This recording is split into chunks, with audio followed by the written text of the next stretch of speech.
On termine pour aujourd'hui, eh bien, avec encore une bande dessinée, voilà, Puisqu'il faut des hommes. Donc là, elle est sortie en 2020. Donc pour l'histoire, j'ai mis 3 étoiles.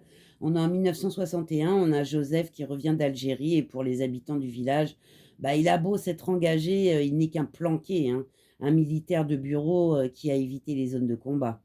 Et puis surtout, un lâche qui a fui grâce à l'armée les travaux de la ferme. Personne ne lui pardonne, hein, d'avoir abandonné sa famille, hein, alors que son frère est cloué sur une chaise roulante, victime d'un accident de tracteur pendant son absence. Mais par bonheur, on a le fils du cafetier qui a réellement combattu en Algérie, et quand il revient, son récit va vraiment bousculer bien des certitudes. Pour le dessin, eh bien écoutez, j'ai mis 3 étoiles. J'ai trouvé qu'on était sur un graphisme plutôt sobre, semi-réaliste et très fin, et une colorisation, plutôt chaude et froide, plutôt pas mal.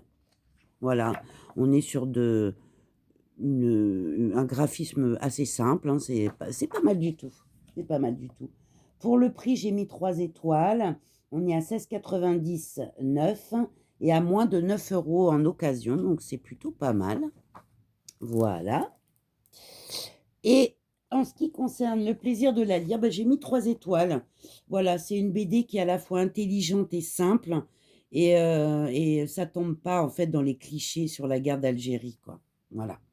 Et j'ai trouvé que c'était un récit, plutôt poignant. Donc je vous recommande également cette petite bande dessinée.